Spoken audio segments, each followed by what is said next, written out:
Nah, oke. Oke.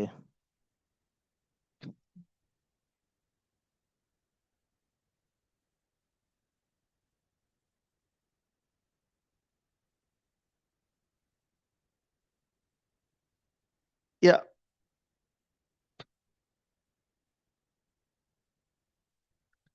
oke. Kita akan berbicara tentang tema malam hari ya. Malam hari ini kita akan berbicara bersama-sama tentang diabetes di bulan Ramadan ya. Tentu saja ini materi ini juga bukan khusus untuk para diabetesi saja ya. Meskipun pembahasannya memang fokus untuk diabetes, tapi juga bisa dimanfaatkan oleh mereka-mereka yang sedang eh, diuji dengan penyakit-penyakit yang lain tentunya. Baik, diabetes di bulan Ramadan ya, marhaban ya Ramadan tentunya ya, 2 hari lagi Bismillah. Sebelum kita berbicara tentang apa ya dunia diabetes dan apakah memungkinkan ya untuk berpuasa di bulan Ramadan, kita ulas dulu ya apa sih yang dilakukan di bulan Ramadan itu ibadah utamanya itu apa di bulan Ramadan. Ya, ibadah utamanya adalah puasa Ramadan tentunya ya. Nah, tentunya di bulan Ramadan ada juga ibadah-ibadah yang lain tentunya dan tapi pada spesial malam hari ini kita akan fokus untuk membahas tentang puasa Ramadan itu sendiri ya. Baik, secara bahasa puasa ini ya dalam bahasa Arab disebut syam. Nah, itu berarti menahan diri. Secara istilah puasa Ramadan berarti menahan diri tentunya ya secara syariat dari makan, minum, hubungan suami istri serta segala hal yang membatalkan puasa. Mulai dari terbitnya fajar ya pada waktu dimulai dari azan subuh hingga terbenam matahari ya azan maghrib ya tentu saja dengan niat karena beribadah semata-mata karena Allah Subhanahu wa taala. Nah, puasa Ramadan itu sendiri para sahabat Karnus ya adalah ibadah wajib. Oh sebentar sebentar. Maaf ya para sahabat Karnus, saya ingin ini aja ya. Bentar. Eh, Bentar saya keluar dulu.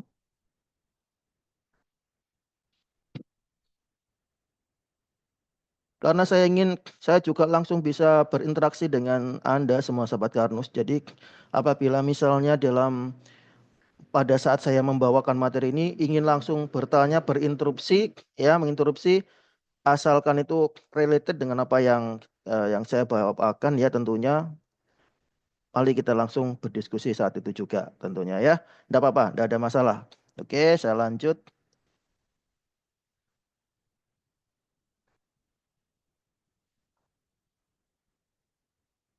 Nah, ini ya. Jadi puasa Ramadan ini adalah suatu ibadah wajib ya bagi umat Muslim ya, umat Islam ya yang dilakukan selama bulan Ramadan tentunya ya. Ini bulan ke-9 dalam kalender Hijriah. Ya, puasa ini sendiri merupakan salah satu dari rukun Islam ya yang kelima sehingga memiliki kedudukan yang sangat penting dalam ajaran Islam.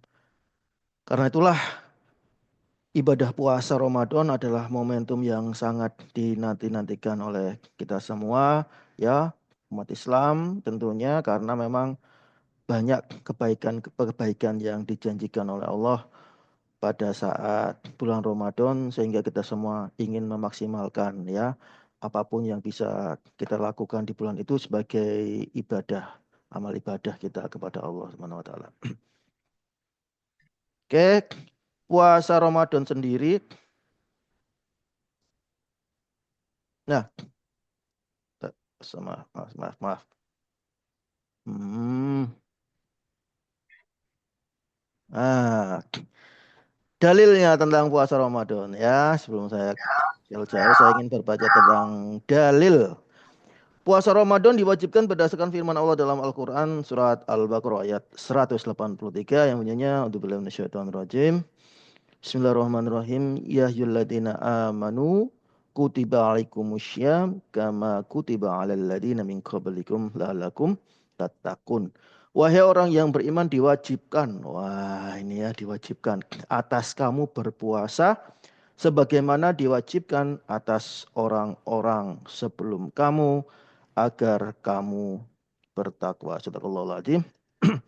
Nah, inilah suatu landasan kenapa memang momentum puasa di bulan Ramadan ini sangat dinanti-nantikan ya, karena juga di dalamnya ada momentum malam Lailatul Qadar ya, yang merupakan misteri yang selalu menjadi rebutan ya dalam tanda kutip bagi kita sebagai umat Islam yang berpuasa di bulan Ramadan. Oke, syarat wajib bulan puasa. Syarat wajib puasa Ramadan. Nah, ini ya. Ini yang juga tahu ini harus paham. Puasa Ramadan itu diwajibkan bagi orang yang memenuhi syarat berikut. Yang pertama tentu saja bagi umat Islam ya, tidak wajib bagi non-muslim ya. Kemudian balik ya, anak kecil juga tidak diwajibkan. Kemudian berakal sehat ya, bagi yang kesadarannya berubah tentu saja tidak diwajibkan. Kemudian mampu berpuasa. Nah, ini ya, kita akan membahas spesial poin 4 ini. Mampu berpuasa. Jadi bukanlah suatu hal wajib bagi orang yang sakit berat atau tua renta ya, yang tentu saja mungkin tidak memungkinkan untuk berpuasa Ramadan meskipun hatinya ingin sekali untuk melaksanakan puasa Ramadan ya. Yang kelima, bukan musafir. Jadi orang yang sedang dalam perjalanan jauh, orang musafir boleh ya secara syar'i, tetapi wajib menggantinya di lain waktu. Jadi mereka yang sedang dalam perjalanan safar boleh untuk mengambil rukhsah keringanan ya, secara syar'i memang dimungkinkan untuk tidak berpuasa namun tetap wajib menggantinya di lain waktu. Nah, kita nih ya, kita mulai ya berbicara tentang diabetesi pada bulan Ramadan. Sebelum kita masuk, kita kita itu ya, kita lihat dulu batasannya apa sih diabetes itu, apa, siapa gitu ya. Diabetes adalah istilah yang digunakan untuk menyebut seseorang yang menderita diabetes mellitus. Ya, ada beberapa jenis diabetes. Di antaranya diabetes tipe 1 ya, itu diabetes yang biasanya ya diderita oleh adik-adik kita yang berusia belia dan juga remaja ya pada umumnya. Itu ya, itu kan disebabkan oleh gangguan autoimun ya. Diabetes tipe 1 disebut juga diabetes yang insulin dependent ya, karena memang pada kondisi ini memang pankreas sebagai pusat ya untuk memproduksi insulin ya, sel beta pankreasnya tidak bisa berfungsi, baik tidak berfungsi secara total maupun tidak berfungsi secara parsial, sehingga mereka-mereka yang penderita diabetes tipe 1 ini sangat tergantung dengan asupan insulin tentunya. Nah, kemudian berikutnya adalah diabetes tipe 2 atau disebut dua diabetes adult onset ya. Diabetes tipe dewasa ya, terjadi akibat resistensi insulin ya, di mana tubuh tidak dapat menggunakan insulin secara efektif. Jadi pada tahap awal itu sebenarnya insulinnya tidak ada masalah, insulinnya normal-normal saja. Hanya saja karena memang ada resistensi insulin, jadi reseptor insulinnya itu tidak bekerja dengan maksimal. Akibatnya apa? Akibatnya insulin yang ada itu tidak bisa bekerja secara efektif, ya. Dan ini apabila tidak tertangani lama kelamaan juga kondisi pankreasnya juga itu ya makin melemah, sehingga juga akan mengalami gangguan untuk produksi insulin juga ya. Jadi kemampuan untuk memproduksi insulin juga akan melemah ya. Disebut juga diabetes yang non insulin dependent ya. Jadi bukan tergantung pada insulin karena memang kondisi ini akibat dari resistensi insulin. Dan tiba-tiba adalah diabetes yang gestasional ya, diabetes yang terjadi selama kehamilan dan biasanya hilang setelah melahirkan ya. Tetapi di sini akan meningkatkan risiko diabetes tipe 2 di kemudian hari ya, sudah tentunya ya. Dan juga ada diabetes tipe lain ya, untuk persentase kecilnya dan kita tidak bahas, kita skip aja. Oke, kita lanjut. Nah, kita akan membahas tentang dampak puasa pada diabetes ya. Kalau puasa itu dampaknya apa sih pada mereka yang menderita diabetes itu? Tentu saja ada dampak positifnya ya. Dampak positifnya apa? Satu, peningkatan sensitivitas daripada insulin. Nah, ini ya. Jadi pada beberapa diabetes sih, terutama dengan diabetes tipe 2, puasa itu dapat meningkatkan respon tubuh terhadap insulin. Ya, jadi resistensi insulinnya juga akan bisa menurun sehingga apa? Insulinnya bisa bekerja lebih efektif, ya, bisa teratasi dan akan membantu mengontrol kadar gula darah. Oke, ya. Baik, kemudian bisa menurunkan berat badan.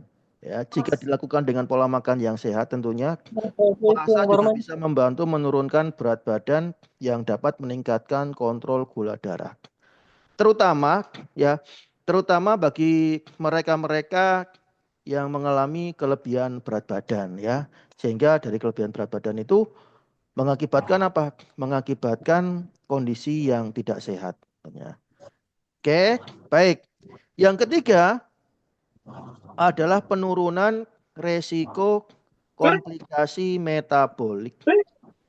Ya, puasa dapat membantu mengurangi resistensi insulin, menurunkan kadar kolesterol jahat tentunya, ya mengatasi gejala-gejala sindrom metabolik yang terjadi dan meningkatkan kolesterol baik HDL serta mengurangi tekanan darah ya.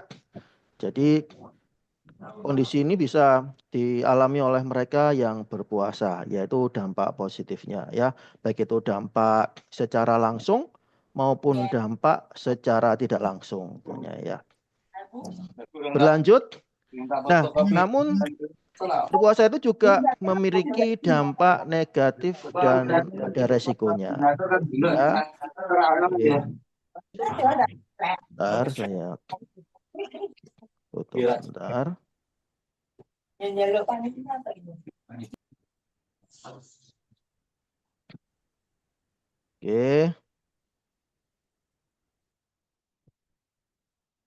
oke, saya lanjut. Apa dampak negatif dan resikonya? Potensi resikonya nih. Yang pertama terjadinya hipoglikemia atau gula darah rendah. Terutama pada diabetes yang menggunakan insulin ataupun OAD ya, oral antidiabetik. Ya, banyak macamnya. Ini salah satu contohnya adalah misalnya mengkonsumsi sulfonylurea ya. Di antaranya gejalanya meliputi ini ya, gejalanya misalnya lemes, pusing, berkeringat dingin ya, gemetar ya, kemudian kebingungan ya, tiba-tiba mengalami rasa eh, lapar yang amat sangat ya. Kemudian ada juga yang mengeluhkan kondisinya tiba-tiba seperti mau pingsan. Nah, itu banyak ya jalan seperti itu.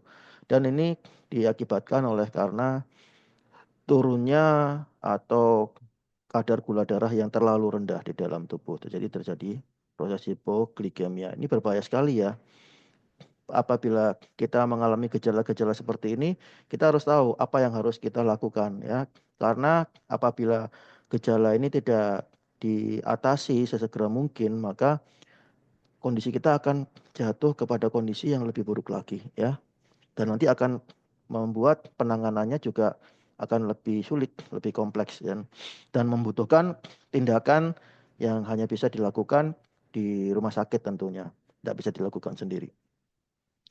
Yang kedua, bisa terjadi hiperglikemia, gula darah yang tinggi. Ini terjadi apabila para diabetes itu tidak bisa mengontrol ya. Saat berbuka atau sahur ya, makannya berlebihan ya, tidak pilih-pilih jenis makanannya ya. Kemudian tidak membatasi jumlahnya ya. Atau jika menghentikan obat tanpa penyelesaian yang tepat. Ya, tiba-tiba, wah karena puasa, udah biasanya mengkonsumsi obat, ya asal aja ya obatnya dihentikan atau dikurangi dan sebagainya tanpa perhitungan yang tepat. Nah ini kadar gulanya juga bisa nggak terkontrol ya, bisa melonjak tinggi tentunya. Sehingga ini harus diperhatikan juga ya. Yang pertama, pengaturan tentang kebiasaan yang sebelumnya kita lakukan saat kita tidak berpuasa, itu harus kemudian dikonversikan secara tepat ya. Dan juga pada saat kita berpuasa itu, ya ini memang itu ya, memang memang godaannya mereka yang berpuasa itu apa? Yaitu lapar mata ya. Katanya bahasa Maduranya your O is Schroeder that your mo. Dengar-dengar gitu ya gitu kan. Jadi istilahnya itu mata kita itu lebih lebih itu ya, lebih lebar, lebih luas daripada mulut kita. Lihat apa aja kepingin dimakan ya, apa-apa aja kepingin. Padahal salah satu berkah pada saat berpuasa itu pada saat berbuka itu makan sedikit atau minum sedikit aja itu sudah rasanya sudah terlepas kita dari dahaga, dari lapar sehari penuh ya. Tinggal kita fokus untuk beribadah. Itu berkah daripada puasa Ramadan sebenarnya. Tapi banyak aja itu manusiawi ya. Nah, ini hati-hati ya di poin 2 ini. Kemudian yang ketiga, dehidrasi. Kurangnya asupan cairan dapat menyebabkan dehidrasi yang bisa memperburuk kontrol gula darah. Penting sekali nih. Jadi jangan sampai kita pada saat berpuasa kita juga malas untuk minum. Tapi minumnya harus minuman yang sehat ya. Jangan minuman yang justru tidak baik untuk kesehatan ya. Minuman sehat misalnya banyak minum air putih tentunya. Itu baik karena apa? Sebagai ganti ya cairan yang hilang pada saat kita sedang melaksanakan ibadah berpuasa Ramadan tentunya. Jadi kita butuh untuk rehidrasi ya. Ini penting ya. Ingat ya sahabat Karnus jangan sampai rehidrasinya kurang ya. Kemudian nah ini juga ada faktor ini nih bisa menjadi faktor resiko terjadinya Itu kita bersihin. ketoasidosis diabetikum ya atau KAD. Ini adalah salah satu komplikasi akut dari diabetes yang sangat berbahaya sekali ya para sahabat Karnus ya. Memang jadi mereka-mereka yang kondisi diabetesnya sudah pada tahap lanjut harus berhati-hati ya. Jangan sembarangan. Karena apa? Karena jika tubuh kekurangan insulin itu bisa terjadi ketoasidosis diabetikum ya karena kondisi yang sangat berbahaya. Misalnya di situ terjadi kadar keton yang sangat tinggi sehingga keasaman tubuh akan semakin menurun dan akan menimbulkan bahaya-bahaya lain ya termasuk kedaruratan ini para sahabat kawan semua ya. Nah, biasanya ini diiringi gejala-gejalanya biasanya udah mual, muntah, nafasnya berbau buah ya, kelelahan ekstrim ya, terjadi dehidrasi yang sangat parah juga. Nah, ini ya yang harus menjadi perhatian bagi kita semua. Berlanjut. Nah, pertanyaannya, nah ini ya masuk kepada pertanyaannya. Apakah diabetes bisa puasa Ramadan ya? Bisa nggak sih? Nah, ini yang harus dipertimbangkan ya. Pertimbangan bagi diabetes yang ingin berpuasa. Yang satu, ya. Kita lihat tipe diabetesnya. Untuk tipe diabetes yang tipe satu itu memang sangat beresiko ya. Sangat-sangat beresiko untuk berpuasa sehingga memang tidak disarankan untuk berpuasa ya pada umumnya mereka yang menderita diabetes tipe satu. Nah, kalau yang diabetes tipe 2 sangat dimungkinkan untuk berpuasa tapi dengan catatan-catatan tentunya ya.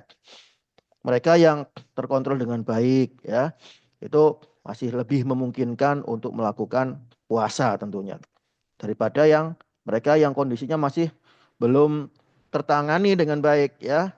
Nah, ini nanti kita bicarakan lebih dalam tentang uh, diabetes tipe 2 yang termasuk golongan yang aman untuk berpuasa. Kemudian kita harus menyadari resiko dari komplikasi, ya. Komplikasi dari kondisi diabetes yang berpuasa, ya. Apa itu? Terjadi hipoglikemia tadi, gula darah terlalu rendah. Karena apa? Ya karena tidak tepat, ya. Puasa tapi tidak ngatur dengan tepat, ya. Pokoknya puasa, tidak makan, tidak minum gitu aja, tapi tidak diatur dengan tepat. Kalaupun dia mengkonsumsi obat-obatan juga obat-obatannya tidak diatur dengan tepat, ya. Kemudian bisa terjadi hiperglikemia tadi ya, yang sudah saya bahas bahwa kalau kita berbuka kemudian tidak bisa menahan diri, makanannya akhirnya tidak sesuai, ya. 3J-nya hilang, ya, jadwalnya hilang, pemilihan jenisnya hilang, ya, pengaturan jumlahnya hilang. Nah, akhirnya kita jatuh dalam kondisi hiperglikemia. Kemudian dehidrasi. Nah, ini penting juga. Jika kurang minum selama sahur dan berbuka ya berbahaya sekali ya. Dehidrasi. Ini semua ini jangan diremehkan ya, karena apa? Kondisi ini bisa jatuh ke dalam kondisi gangguan kesehatan yang lebih serius ya. Ya, ini harus diperhatikan ya. Kemudian yang ketiga, bagi para diabetes yang berniat untuk puasa di bulan Ramadan ini, bismillah ya. Itu yang harus disesuaikan adalah obat atau insulin yang didapatkan. Ya, harus ada penyesuaian obat atau insulin. Ya, dimungkinkan akan ada penyesuaian dosis obat oral maupun insulin ya. Gunanya untuk apa? Gunanya untuk mencegah gula darah turun secara drastis saat berpuasa. Ya, kemudian yang keempat, ini ya, boleh tentunya memungkinkan tentunya untuk berpuasa Ramadan, tapi yang paling bagus kita memiliki akses untuk senantiasa memantau kondisi gula darah kita. Ya, jadi harus rutin mengecek gula darah, terutama sebelum sahur, ya, siang hari, sebelum berbuka dan setelah berbuka dicek, ya. Tentunya juga tidak paranoid juga ya, tiap saat dicek itu ya enggak, ya. Tentunya pada saat-saat tertentu secara berkala kita pastikan kita bisa memantau kondisi gula darah kita. Baik ya, berlanjut. Nah, penderita diabetes ya atau diabetesi yang ingin berpuasa ya itu harus memenuhi beberapa kriteria medis ya. Apa yang harus kita pastikan sebagai syarat utama kita berpuasa di bulan Ramadan? Apa yang harus diperhatikan? Satu Tadi majalah. ya. Nah, sebentar ya. Saya tutup dulu yang bocor. Oke, ya. Ini menurut IDF DAR ya. Jadi International Diabetes Federation Diabetes and Ramadan Guidelines ya. Tingkat resiko diabetes ya. Resikonya, nah ini kita bahas yang resikonya sangat tinggi. Ya, kalau resikonya sangat tinggi, ini tidak dianjurkan untuk berpuasa. Ya, ingat kalau resikonya sangat tinggi, maka ini tidak dianjurkan untuk berpuasa.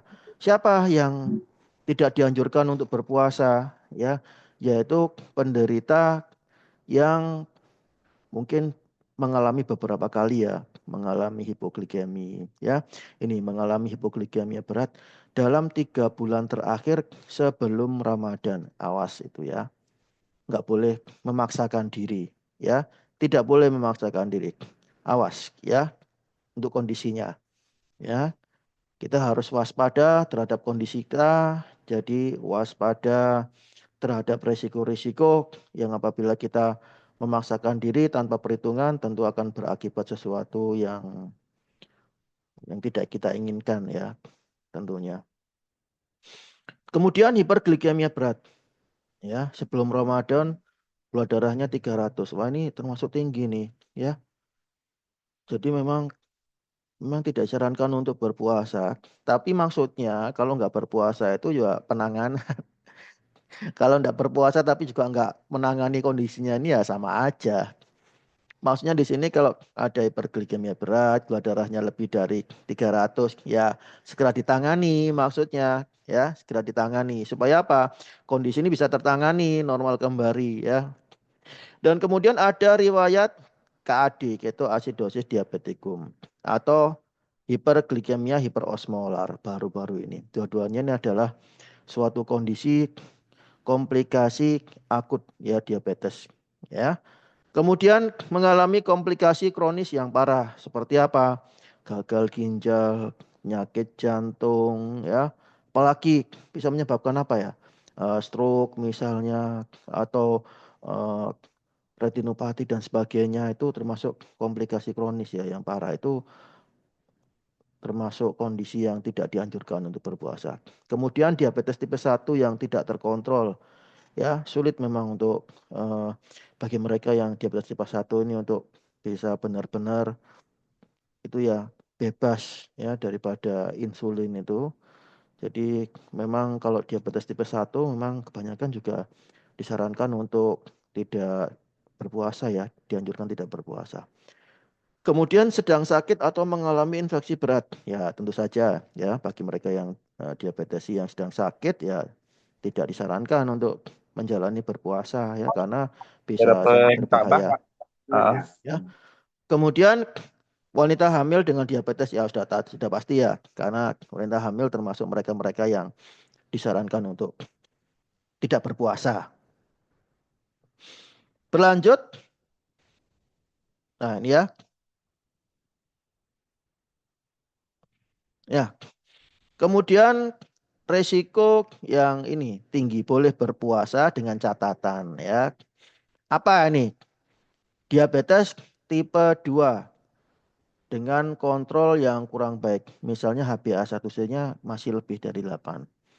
Ya. Kemudian menggunakan insulin atau obat yang bisa menyebabkan hipoglikemia. Ya. Mereka yang mengkonsumsi obat OAD ya, obat antidiabetikum maupun insulin itu sudah pasti resiko hipoglikemianya tinggi itu ya. Jadi memang harus benar-benar diperhatikan ya, ya. Kemudian lansia dengan komplikasi diabetes ya, komplikasinya tadi sudah sebutkan ya. Potensi untuk terjadinya resiko komplikasi akut ya, maupun komplikasi-komplikasi kronis yang dialami oleh mereka yang menderita diabetes. Kemudian pekerja berat yang sulit mengatur waktu makan dan aktivitas. Wah, ini ya, pekerja lapangan ya, pekerja konstruksi misalnya itu berat sekali pekerjaannya, itu yang sulit mengatur waktu makan dan aktivitas. Kami sarankan untuk memang kalaupun berpuasa tentu dengan catatan ya, dengan catatan. Kemudian, nah ini resiko rendah ini yang aman nih untuk berpuasa dengan aman. Nah ini apa nih yang aman ya? Bagi mereka yang ada di kondisi ini, wah ini aman ya. Boleh lega lah itu. Siapa saja? Yaitu penderita diabetes tipe 2 yang terkontrol dengan baik. Ya, HbA1c-nya kurang dari 7 ya. Ya, dan 7. Ya, catatan. Memang kalau misalnya gimana kalau 6,8 kan belum normal ya. Pokoknya ini konsensusnya kurang dari 7 ya. Masih tergolong mereka yang aman untuk berpuasa. Kemudian siapa lagi? Yaitu yang tidak mengalami hipoglikemia atau hiperglikemia yang serius dalam 3 bulan terakhir. Ya. Kemudian tidak memiliki komplikasi diabetes yang berat. Ya. Kemudian menggunakan obat yang tidak menyebabkan hipoglikemia. Ya. Jadi ada obat-obatan jenis obat-obatan OAD yang memang tidak menyebabkan itu ya. Secara statistik tidak menyebabkan terjadinya hipoglikemi ya. Golongan apa itu? Misalnya metformin ya, golongan biguanid, kemudian inhibitor ya, SGLT2 ya, kemudian DPP4 ya. SGLT2 maksudnya sodium glukos ya, kotransfer 2 dan juga DPP4 ini maksudnya dipeptidil peptidase 4 inhibitor. Ya. Berlanjut. Nah, ini ya. Lalu gimana dong? Bagi mereka yang menggunakan insulin, bagi mereka yang menggunakan obat oral gimana? Nah, gimana? Ya, ya diatur ya. Ini ada jadwal ya. Salah satu contoh jadwal menggunakan insulin serta obat oral bagi mereka yang masih menggunakan insulin maupun obat oral. Gimana cara ngaturnya nih? Nih, gampang nih ya. Pada saat sahur ya, obat oralnya, ini ya kalau misalnya tadi golongan metformin bisa diminum dengan dosis normal. Ya, ini menarik nih ya.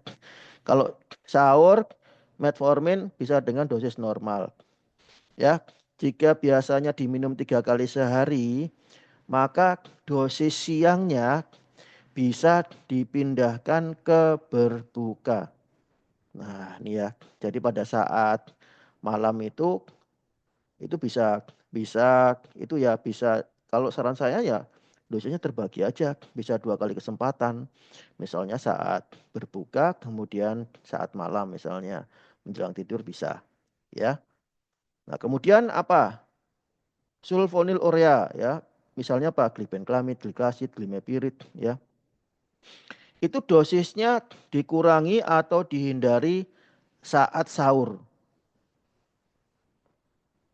Dosis dikurangi atau dihindari saat sahur.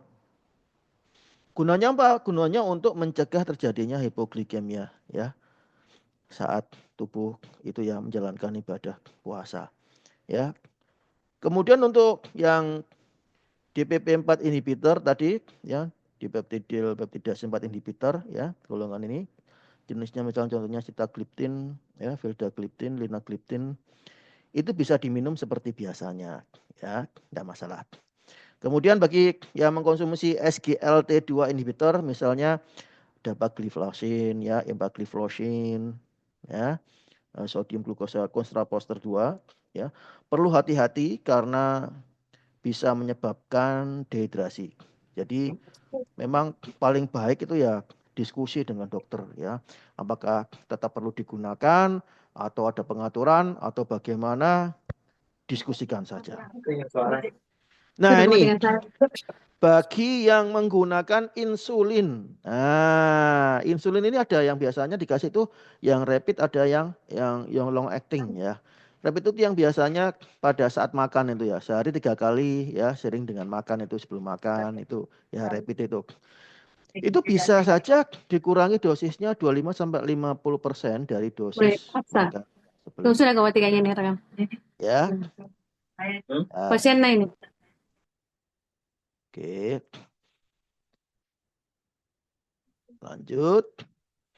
Nah, yang basal, yang long acting ya, itu jika sebelumnya diberikan pagi, pindah ke malam sebelum tidur dengan dosis dikurangi 15 sampai 30%. Ya. Biasanya juga ini diberikan malam, biasanya juga bisa. Nah, kalau malam ya tetap aja jamnya, cuma bisa juga dosisnya nanti disesuaikan, dikurangi 15 sampai 30%. Ya. Oke. Nah, saat berbuka. Nah, ini kalau berbuka obatnya gimana? Kalau pas berbuka obat oralnya metformin diminum seperti biasa, ya. Terus sulfonylurea bisa diminum dengan dosis normal atau sedikit dikurangi untuk mengontrol lonjakan gula setelah berbuka. Ya. Ini golongan misalnya yang paling sering dipakai itu misalnya sekarang ini glimepirid gitu ya. Nah, tuh. Tuh disesuaikan aja. Nah, dosisnya untuk apa? Mengontrol lonjakan glukosa. Nah, kemudian yang rapid gimana rapid? Kalau rapid itu dosisnya normal atau sedikit lebih tinggi sesuaikan jumlah karbohidrat yang dikonsumsi. Kalau itu ya, kalau sahabat Karnus kan itu ya, kalau misalnya penerapan konsep Karnus kan itu ada pembatasan memang ya, pembatasan. Jadi memang eh, tentunya kalau mereka yang menerapkan konsep Karnus diharapkan juga puasanya ya, cara sahur bukanya juga bisa tetap lebih itu ya, lebih terjaga ya, lebih terjaga karena memang dalam penerapan konsep Karnus apalagi program tentunya ada di situ target itu ya, target kalori harian dan sebagainya yang memang harus dipenuhi karena memang supaya sesuai dengan target program. Nah, ini ya. Nih, dosisnya untuk rapid pada saat berbuka. Bisa normal atau normal aja deh, nggak apa-apa ya. Sesuai dengan karbohidrat yang dikonsumsi. Terus habis buka kita pergi terawih. Ya, setelah terawih ya kurang lebih jam setengah 9. Ya misalnya kalau kita masih ada makanan ringan, maka yang rapid yang rapid insulin yang rapid bisa diberikan dalam dosis kecil. Ya, biasanya kalau malam itu itu ya karbohidratnya juga nggak banyak-banyak. Kalau misalnya sudah tadi maghrib sudah makan biasanya pun setelah terawih juga nggak terlalu lapar banget ya. Ya, kecuali bagi mereka yang nggak program biasanya habis terawih ini ronde kedua istilahnya gitu. Wah, ini bahaya nih ya ronde kedua nih. Mengancam ini. Kemudian ada waktu sebelum tidur. Ya, sebelum tidur itu obat oral yang biasanya diminum malam ya. Ini ya, tetap bisa dikonsumsi ya, tetap bisa dikonsumsi malam ya untuk itu ya, untuk saat ini ya puasa ini ya. Tentunya memang harus benar-benar diperhatikan ya. Karena kalau kita itu minum obat oral, terutama intake-nya harus benar-benar diperhatikan ya. Jangan saat kita kosongan ya, intake-nya kurang, terus obat-obatnya masih normal seperti biasa, waktu resikonya hipoglikemi ya. Untuk pastinya bisa berkonsultasi ya, baik itu dengan dokter yang merawat selama ini bisa kontrol ya untuk yang misalnya dokter ahli diabetes atau dengan dokter Karnus atau health advisor silakan untuk berkonsultasi silakan ya. Kemudian untuk insulin basalnya ya long actingnya jika biasanya diberikan malam ya seperti biasa aja. Cuma dosisnya bisa dikurangi 15-30%. Gunanya apa? Untuk mencegah hipoglikemi saat tidur. Ya. Nah, tips tambahannya tolong pantau gula darahnya ya sebelum berbuka, 2 jam setelah berbuka, sebelum sahur, dan kapanpun jika merasa lemas. Nih, ya. Dan batalkan puasa segera jika gula darah kurang dari 70 mg per desiliter atau lebih dari 300 ya miligram per desiliter untuk mencegah komplikasi.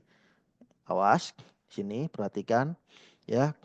Jika gula darah kurang dari 70 atau lebih dari 300. Ya, karena ini sangat berbahaya sekali. Ya, tambahannya yang positif adalah konsumsi makanan yang seimbang ya. Nah, tentunya sesuai dengan penerapan konsep Karnus ini ya.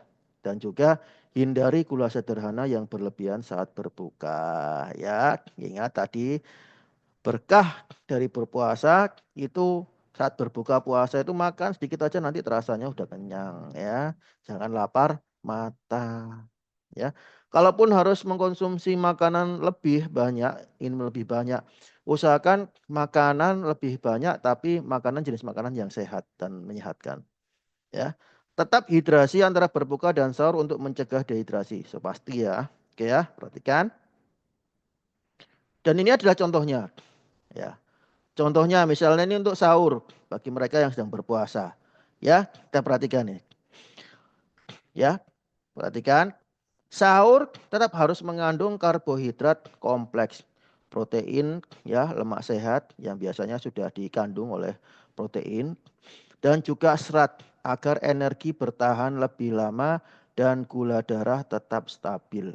Ya, karbohidrat kompleks ya, indeks glikemiknya pilih yang rendah. Misalnya apa? AG karnus tetap harus konsumsi. Kemudian nasinya nasi beras karnus. Ya, untuk protein sehatnya gimana dari mana? Bisa dari telur rebus ya, ikan. Warna apa nih? Salmon, tuna, ya. Wah, ini ya sehari-hari bisa didapatkan mudah sekali. Kemudian dada ayam tanpa kulit. Ya, oke. Tahu, tempe, boleh. Bagus sekali. Harus ya. Ini suatu gabungan kombinasi antara protein nabati dan protein hewani. Ya, kombinasi ini karena saling melengkapi ya. Jangan lupa. Dan saran kombinasi itu terdiri dari 30% protein hewani dan 70% protein nabati. Nah, kemudian serat tinggi untuk menahan apa? Menahan lapar, menahan menahan lapar ya, serat tinggi untuk menahan lapar. Apa ini? Sayur-sayuran hijau, bayam, buncis, oke. Buah rendah gula apa misalnya apel, pir, stroberi, alpukat, oke ya. Tetap batasi ya, nggak boleh di los, tetap batasi. Jangan mentang-mentang puasa terus namanya buah, akhirnya konsumsi, oh buah aja ya. Bagus ini konsumsi berlebihan tidak boleh. Ya, AS Karnus. Ya, ini ya suatu produk nutrisi Karnus ya merupakan isinya adalah kandungan kombinasi sayur-sayur ya. eh, Seledri, wortel, bayam, labu kuning, lobak. Nah, ini bagus sekali. Untuk apa? Untuk suplai fitosterol. Ya, selain memenuhi kebutuhan serat juga bisa memenuhi kebutuhan fitosterol yang akan bisa membantu tubuh kita untuk bisa mengontrol kadar lemak dan juga kolesterol di dalam tubuh supaya tidak berlebihan. Ya, di sini ada muncul fibrosek ya. Nah, ini ya suatu produk nutrisi Karnus yang memang difokuskan untuk bisa memaksimalkan fungsi dari sistem pencernaan dan juga membantu tubuh ya dalam pemenuhan serat tentunya sehingga bisa lebih lancar ya untuk buang air besar dan juga membantu tubuh untuk bisa membantu mengontrol ya kadar lemak tubuh. Kemudian minuman sahur, air putih minimal gelas. Ini dalam rangka tujuan untuk tadi ya rehidrasi itu ya. Jangan sampai kurang ya karena penting sekali proses rehidrasi ini. Kemudian algati ya jangan lupa algatinya ya. Apalagi sekarang kalau algati jangan lupa itu ya cara mengkonsumsinya ya satu saset algati dicampurkan dalam 200 cc air suhu kamar kemudian dicampur dengan parutan kunyit ya 20 gram dicampurkan dan kemudian didiamkan ya dibiarkan dulu selama 10 menit kemudian baru diminum perlahan-lahan cairnya itu ya ini kalau bisa dianjurkan untuk habis dalam waktu 1 jam. Kalau bisa, kalau memang tidak memungkinkan, ya maka bisa tidak harus 1 jam, mungkin bisa kurang dari itu. Silahkan ya caranya untuk itu untuk memaksimalkan potensi manfaat daripada algati. Nah ini yang harus dihindari saat sahur ini apa? Ini ya penting sekali. Makanan yang tinggi gula ya. Jangan kemudian saat sahur, waduh ngancem ini. Ini beli donat dari sore buat sahur, wah jangan ya. Kemudian kue yang manis-manis, coklat yang manis-manis, ya jangan ya. Kemudian makanan yang berlemak tinggi, gorongan, santan, santan kental, waduh jangan ini ya. Kemudian makanan yang tinggi garam, ya. Kenapa? Ya supaya ini ya tidak terjebak dalam suatu kondisi yang dehidrasi. Karena pada saat kita berpuasa itu tubuh kita rawan untuk itu ya, untuk terjadi loss cairan ya. Kalau misalnya tinggi garam maka itu akan membuat tubuh kita jadi itu ya, jadi dalam kondisi yang kondisi dehidrasi ya kalau tinggi garam. Kemudian minuman berkafein. Apa contohnya minuman berkafein ya? Ya misalnya kopi ya.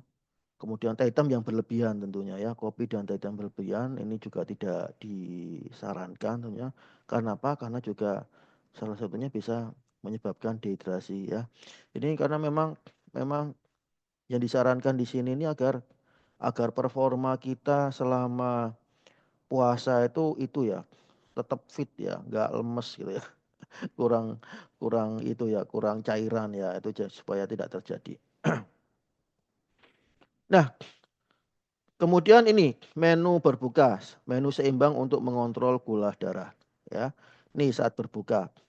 Pilihan takjil yang sehat, misalnya ini makan kurma, biasanya kan hidangan khas puasa kan kurma, ya bolehlah ya 3 butir kurma, ya jangan banyak-banyak ya, bukan 3 butir buka nanti habis sholat maghrib lagi, nanti habis terawih lagi nggak cukup ya 3 butir kurma untuk mengembalikan eh, energi yang mungkin seharian hilang ya.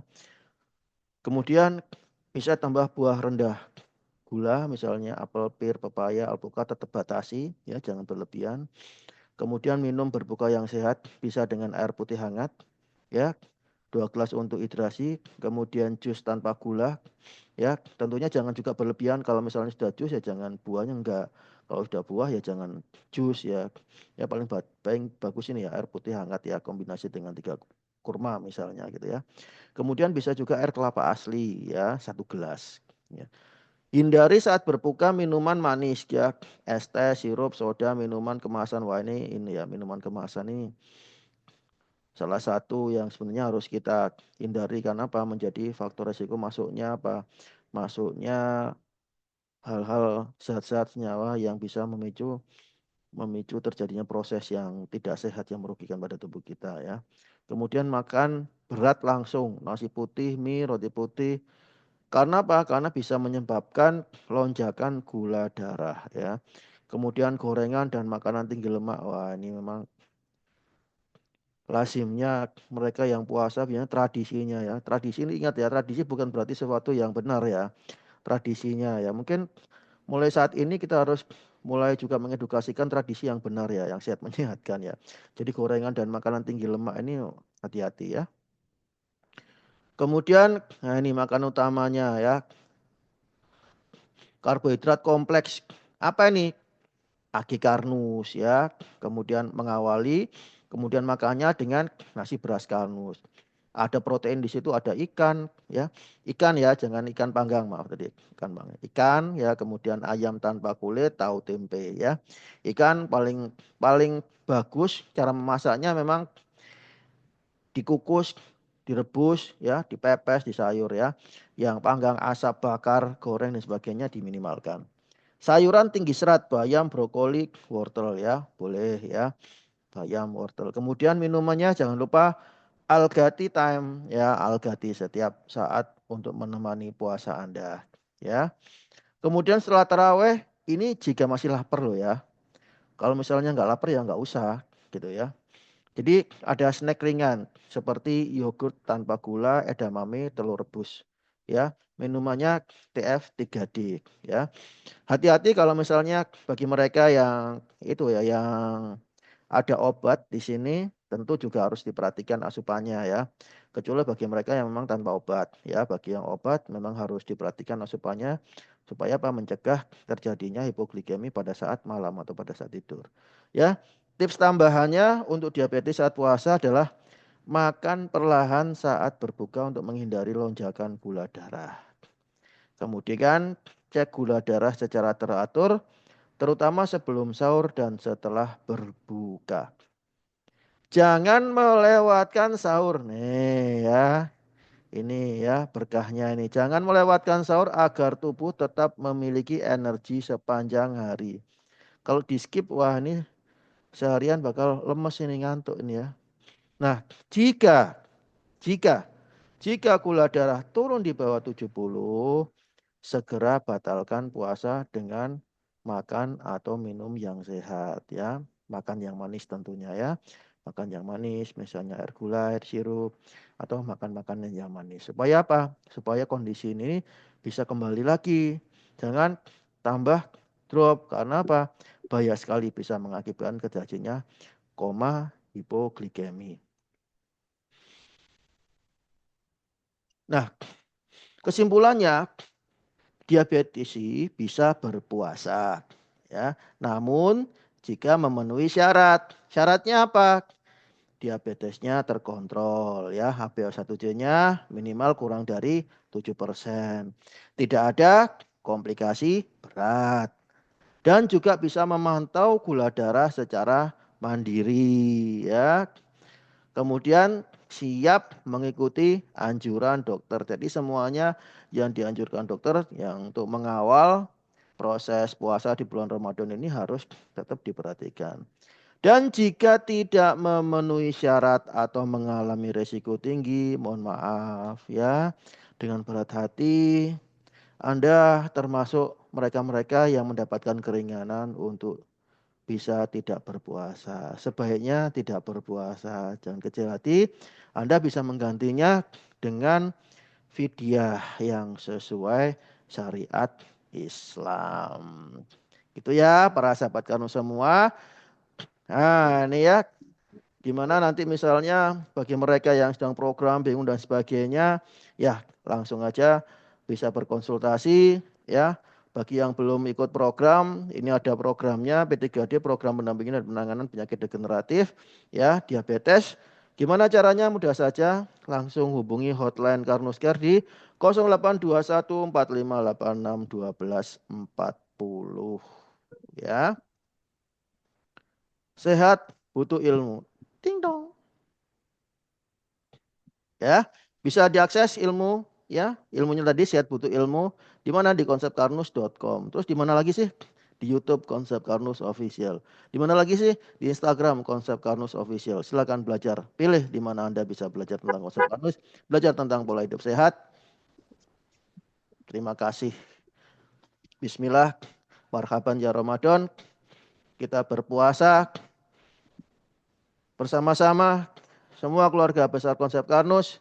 Semoga bisa nyampe sampai akhir bulan Ramadan dengan puasa yang berkualitas, ibadah yang berkualitas, dan bisa memaksimalkan semua kesempatan yang masih diberikan Allah dalam kehidupan ini untuk 1 bulan ke depan, dan kita keluar dari bulan Ramadan sebagai pribadi-pribadi yang lebih baik tentunya ya, tetap sehat bersama konsep Kanus. Baik para sahabat Kanus semua, silakan saya akan berikan kesempatan bagi para sahabat Kanus semua untuk bisa berdiskusi. Oke, silakan. Ada yang bertanya?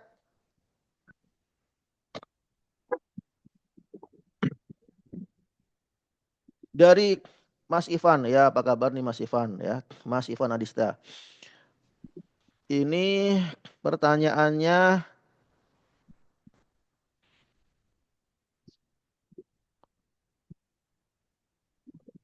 izin tanya dok, untuk yang sedang program dengan pagi AT, siang TF3D, sore AT, apakah dirubah sesuai dengan presentasi tadi dok? Kan sudah bisa disesuaikan tadi ya. Jadi buka puasa AT ya, satu yang mengiringi proses makan pada saat maghrib. Kemudian AT satunya pada saat sahur. Ya, kemudian untuk TF3D-nya bisa nanti coba pada saat malam ya, menjelang tidur itu coba dikonsumsi TF3D-nya. Ya, coba dilaksanakan seperti itu. Jadi tidak ada masalah, cuma hanya ngatur eh, polanya penempatannya yang biasanya pagi sama malam kan berarti masih sesuai ya. Malam dengan pagi ya. Sebenarnya masih sama, cuma menempatkannya kalau TF3D-nya tidak di siang berarti di saat malam. Oke ya, Mas Ivan, semangat. Kemudian pertanyaan lagi yang sudah masuk. Izin tanya dok, TF3D yang baru rasanya asam, bagaimana untuk mengurangi rasa asam? Iya, Bukiswati. Ya, soalnya ada GERD. Ya, sahabat Karnus. Ya, memang kalau TF3D yang baru rasa asam. Jadi bagi mereka yang sedang bermasalah dengan lambungnya, sebaiknya memang dilakukan proses rekonstruksi lambung terlebih dahulu ya. Penanganan lambung terlebih dahulu. Dan nanti apabila sudah gejalanya sudah mereda, proses rekonstruksi lambungnya juga sudah berjalan, nanti bisa dimulai konsumsi TF3D-nya secara bertahap ya. Tidak terus langsung, mungkin bisa step by step ya. Silakan nanti bisa misalnya separuh dulu atau bisa seperempat dulu, sesuaikan dengan kondisi ya tentunya. demi kehati-hatian. Tapi karena memang manfaat besarnya, memang tetap kami sarankan untuk mengkonsumsi. Hanya saja diatur ya, dimodifikasi caranya dengan cara kita fokus untuk penanganan masalah lambungnya dulu, baru kemudian bisa mengkonsumsi baik itu Algati maupun TF3D. Saran juga jangan mengkonsumsi Algati maupun TF3D dalam keadaan perut kosong bagi mereka yang mengalami gangguan pada lambung. Ya, tuh. Pagi misalnya belum makan apa-apa, tiba-tiba pengen minum Algati misalnya, jangan ya. Sebaiknya kami sarankan dikonsumsi tetap pada saat perut sudah terisi. Oke.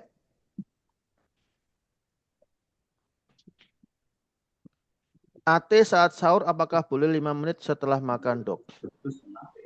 Boleh, ya. Ya nggak tahu.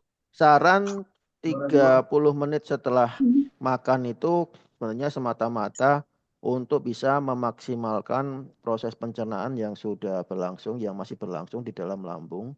Apa itu? Ya, supaya lebih memaksimalkan, baru kemudian 30 menit kemudian baru mengkonsumsi Algati. Tapi kalau misalnya satu dan lain hal, maka kita harus cepat-cepat ya balapan sehingga harus 5 menit setelah makan mengkonsumsi Algati. Apakah boleh? Boleh ya, tidak ada masalah ya.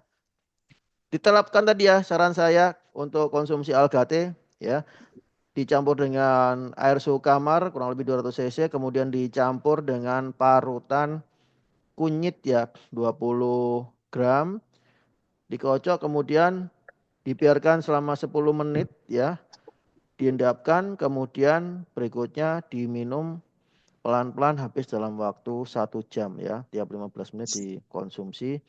Ya ini supaya apa? Supaya bisa memaksimalkan manfaat daripada Algati dan juga kombinasi dengan bahan kurkumin pada kunyit yang ternyata memiliki efek luar biasa sekali ya.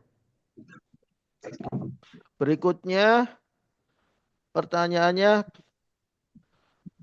untuk dari Mas Ivan lagi, untuk fibro apakah tetap 2 hari sekali atau setiap sahur?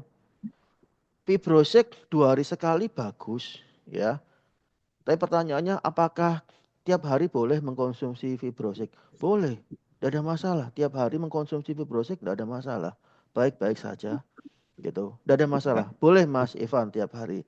Tapi kalau 2 hari sekali juga sudah bagus. Yang penting konsisten ya. Izin tanya dokter, jika tidak ada diabetes namun saat puasa badannya lemes, apakah bisa terjadi penurunan gula darah atau hipoglikemia? Tidak ada diabetes namun saat puasa badannya lemes, ya berarti kurang energi ya. Kurang energi itu terjadi pada semua saja, bukan hanya mereka yang menderita diabetes. Hanya saja bagi penderita diabetes kekurangan energinya malah lebih parah ya, kalau tidak ditangani secara baik ya. Karena apa? Karena bahan untuk pembentukan energinya tidak bisa masuk. Glukosanya nggak bisa masuk karena pintunya kekunci ya. Reseptor insulinnya terjadi apa? Nggak sensitif ya, sehingga insulinnya nggak bisa bekerja secara efektif ya.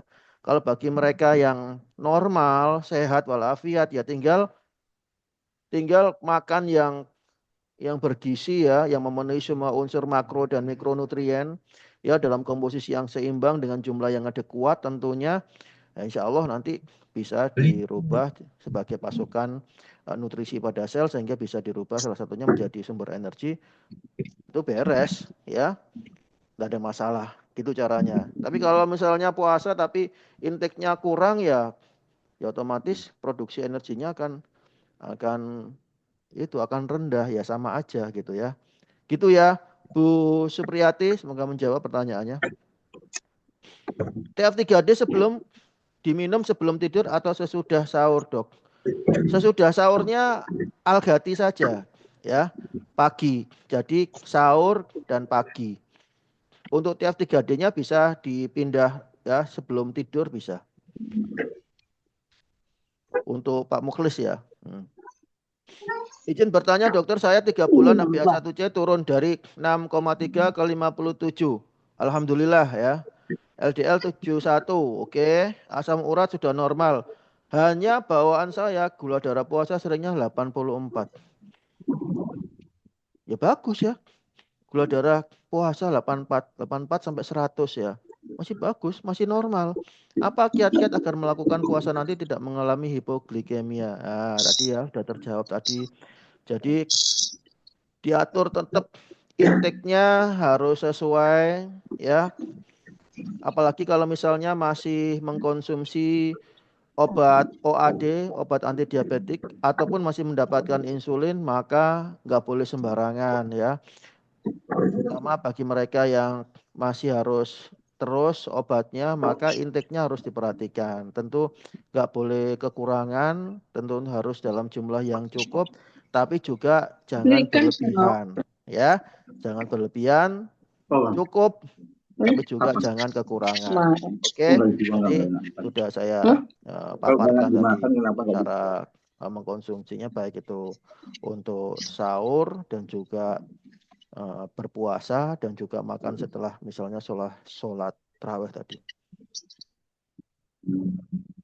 Dari Nadif Haiba ya, Mas ini ya Nadif.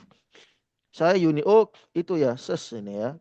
Saya Yuni, ada diabetes dok. Oke, baru coba paket agat sama berasnya. Oke, mencoba nutrisi agat berarti yang dikonsumsi AG, AT, dan beras karnus. Apa ada produk lain dok yang perlu saya konsumsi? Kalau saya sarankan ikut program aja, program diabetes ya. Program diabetes awal dan nanti berikutnya adalah program diabetes lanjutan. Ya, supaya apa? Supaya di program ini bisa diterapkan penerapan konsep karnus secara intens ya. Ya, jadi apa? Jadi di situ nanti ada proses pemanduan dan juga pemantauannya. Pemanduannya dengan apa? Yang pertama dia ada buku petunjuknya. Ya, ada buku petunjuknya. Tinggal baca, ngikutin petunjuk program. Ya, semuanya ada di situ. Apa yang harus dilakukan semuanya, pengaturan pola menu makan harian, aktivitas-aktivitas yang harus dilakukan sehari-hari, kemudian nutrisi yang harus dikonsumsi, makanan yang harus dibatasi, makanan yang harus dihindari, dan semuanya sudah ada di situ. Ya, bagaimana melakukan pemeriksaan mandiri, bagaimana caranya mengisi pada algoritma robot, semuanya ada di situ. Ya, pemanduan. Kemudian pemanduan kedua dilakukan dengan cara diawasi dan didampingi oleh dokter dan juga advisor serta admin program yang merupakan seorang nutrisionis ya. Nanti dapat juga sesi konsultasi baik itu dengan dokter dan health advisor dan moga dimanfaatkan. Tujuannya apa? Tujuannya agar bisa melaksanakan program ini secara maksimal. Dan kalau program ini sudah dilakukan secara maksimal, diharapkan ya, diharapkan hasilnya juga bisa maksimal. Ya, nah itu pemanduannya. Nah, nanti progresnya bisa dilihat pada Karnuspot ya. Program ini dilengkapi dengan aplikasi Karnuspot di mana dari data-data pemeriksaan parameter metabolik yang sifatnya dinamis yang dianjurkan untuk dilakukan pemeriksaan mandiri, kemudian datanya dimasukkan pada algoritma Karnuspot dan nanti setelah dimasukkan maka akan dirubah menjadi data-data yang sifatnya informatif ya, real time tentang kondisi metabolisme pada saat itu. Dan apabila memanfaatkan robot ini dalam jangka waktu yang misalnya sebulan, 2 bulan, 3 bulan, maka akan tampak di situ perkembangannya, progresnya. Nah, nanti akan bisa dilihat apakah kondisinya progres, kondisinya stuck, atau kondisinya menurun itu tampak di robot itu. Dan itulah kenapa kalau mengikuti program ini saya sarankan ya sudah sekalian ya harus dimaksimalkan ikut program mereka-mereka yang menderita sakit. Jika kami sarankan tentu saran terbaik kami mengikuti program. Ya jangan ragu-ragu. Lalu gimana caranya mengikuti program? Gampang, tanya aja pada Mitra Karnus yang tadi ngajak untuk join di acara ini atau langsung kontak hotline Karnus Care ya untuk entah itu informasi, konsultasi maupun pendaftaran program. Di mana? Di 082145861247. Sekali lagi, saya ulangi, langsung saja kontak hotline Karnus Care di mana?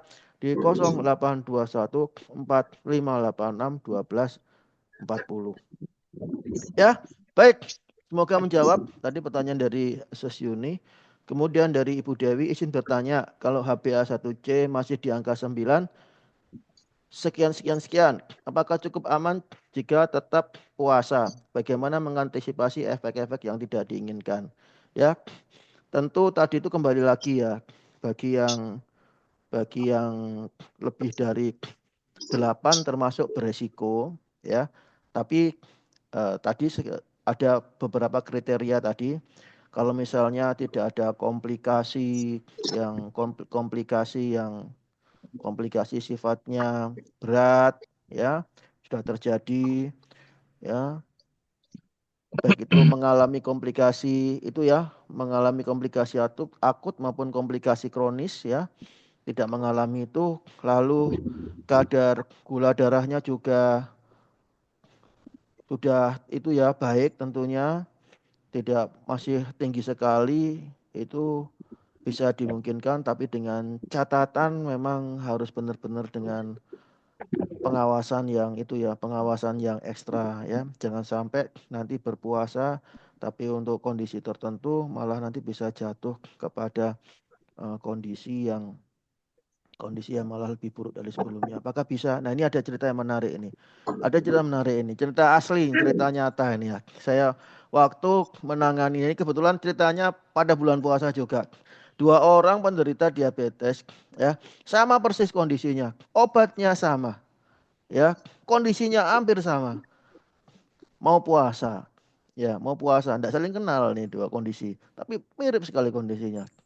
Tanya mau puasa. Ya, ya kondisinya di kondisi yang sebenarnya ya aman tapi harus dengan pengawasan ketat.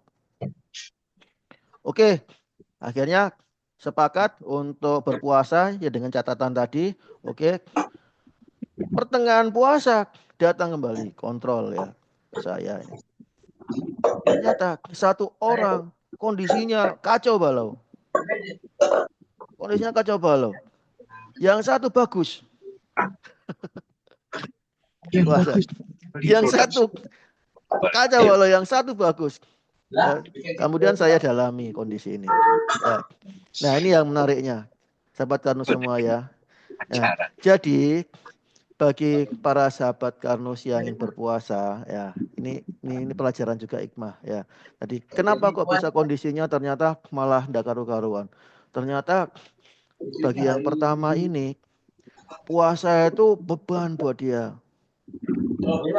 Saya ingin puasa, tapi pada waktu puasa, waduh, gak semudah itu ternyata puasa itu beban buat dia. Luar biasanya dia usahanya ekstra untuk bisa berpuasa. Siksaan buat dia. Akhirnya apa? Ya mungkin stres ya. Dia stres akhirnya ya secara fisiologis akhirnya yang dominan kan hormon kortisol ya sama dia. Sehingga malah kacau semua, gula darahnya malah tambah tinggi dan sebagainya. Akhirnya dengan sangat terpaksa harus ada pengaturan ulang dan memang sangat saya sarankan untuk sementara harus cuti puasa mau nggak mau daripada komplikasi ya. Dan kasus yang kedua pada pertengahan puasa semuanya bagus, kondisinya makin bagus semua, luar biasa, seger juga. Ternyata dia ini pada waktu puasa itu rasa syukurnya luar biasa. Dia pada waktu datang itu, alhamdulillah dokter, saya ini sudah lama ingin puasa, baru pada tahun ini bisa puasa dengan bisa nikmat, nyaman saya berpuasa. Luar biasa, syukur dia. Berpuasa itu nikmat buat dia. Dan itu ternyata berakibat efeknya luar biasa, positif bagi tubuhnya. Semuanya bagus. Gula darahnya tambah bagus. HbA1c-nya tambah bagus. Parameter metaboliknya tambah bagus semua. Nah, itu semua tuh hikmah ya buat kita. Jadi kita memasuki bulan Ramadan ini kita sambut dengan sukacita, kita sambut dengan nikmat ya. Semoga dengan rasa bersyukur kita sebagai ucapan terima kasih atas nikmat yang diberikan itu berefek nanti di kesehatan kita malah hal-hal yang positif ya. Semoga kita digolongkan untuk masuk di golongan tersebut ya. Amin ya, kita aminkan sama-sama.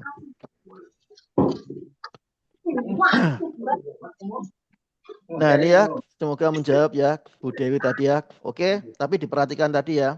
Tadi hal-hal yang sifatnya harus menjadi perhatikan, tetap harus menjadi perhatian ya. Tapi bisa jadi termasuk golongan yang bisa berpuasa tapi dengan catatan ya, dengan catatan tentunya. Oke, Bu Ening berikutnya saya selama ini hanya dengan Karnus tanpa obat. Oke. Kalau gitu kalau kondisi tadi yang dari materi saya kondisinya sudah masuk pada kategori yang aman, gas aja. Tapi harus konsultasi ya dengan health advisor ataupun dokter yang selama ini mungkin merawat dan sebagainya, harus konsultasi dulu. Minta izin dulu. Supaya apa? Supaya tenang juga. Jadi dokternya bisa mengontrol, memantau kondisinya selama puasa.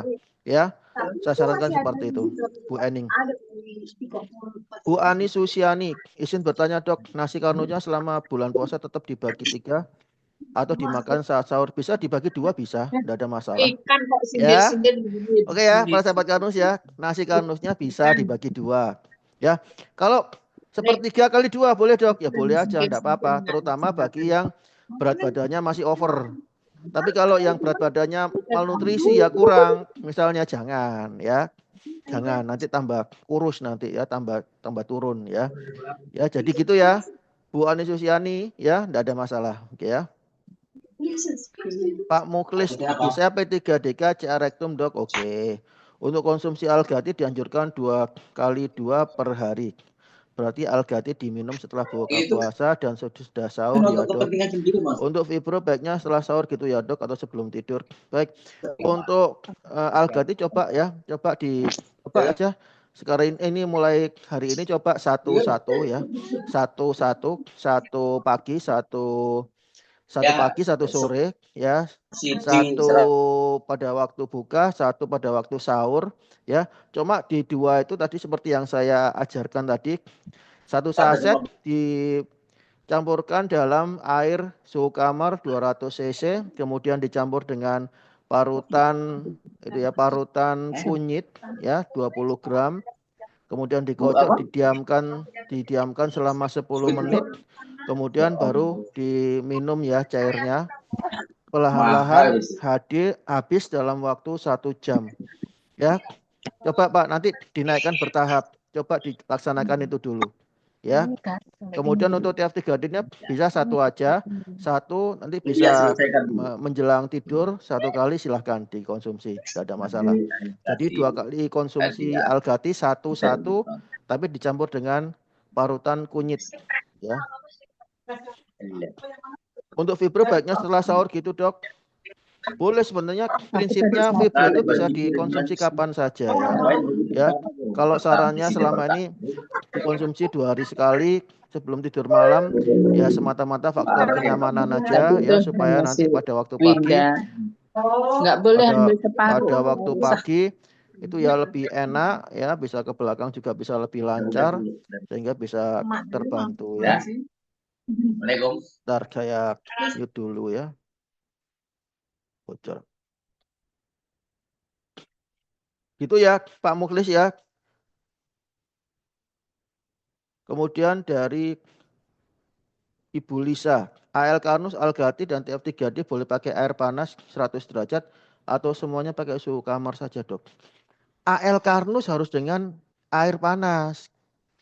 TF3D harus dengan air panas. Yang boleh tidak pakai air panas Algati saja, itu produk istimewa memang ya. Algati itu mau pakai air panas, air hangat, air suhu kamar, air dingin, dia tetap bisa nyampur. Ya, hanya algati. Kalau AL Karnus sama TF3D tetap harus pakai air panas ya. Terima kasih Pak, ceritanya inspirasi ya. Semoga bisa bermanfaat ya. Ini kisah nyata. Kisah nyata. Kisah nyata. Kemudian Pak Muhlis, berarti konsumsi 2 kali algati cukup 1 saset. Ya, coba aja satu dulu ya. 1 plus TF3D-nya 1 juga. Cuma ditambah parutan kunyit gitu dok. Siap Pak Mukhlis ya. Coba nanti dilaksanakan, nanti diobservasi. Nanti seperti biasanya kontak saya, nggak apa-apa. Oke, yang bertanya sudah saya jawab semua. Kemudian saya akan berikan kesempatan ke sahabat saya Pak Sauki. Siap Pak Sauki, silakan.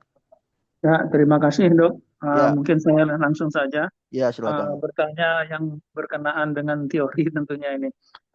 Tadi di slide awal-awal itu tentang dampak positif puasa dok. Salah satunya itu bisa meningkatkan sensitivitas insulin ya. Iya, Nah, sebagaimana kita pahamin kan selama ini resistensi insulin itu kan dikarenakan karena gagalnya metabolisme lemak di dalam darah dan betul. dimakan oleh makrofag kira-kira seperti itu Iya, sehingga iya, dia boleh. menutup reseptor insulin. Nah, Mm-mm. bagaimana mekanismenya dok? Dengan kita tidak makan ya otomatis yang jelas itu gula pasti turun ya. Tetapi bagaimana eh, kur- tidak adanya kalori yang masuk atau gulanya turun bisa meningkatkan sensitivitas insulin tidak? Kira-kira pemahamannya gimana? Nah, yang kedua untuk pasien pasca operasi dok, apakah direkomendasikan untuk puasa?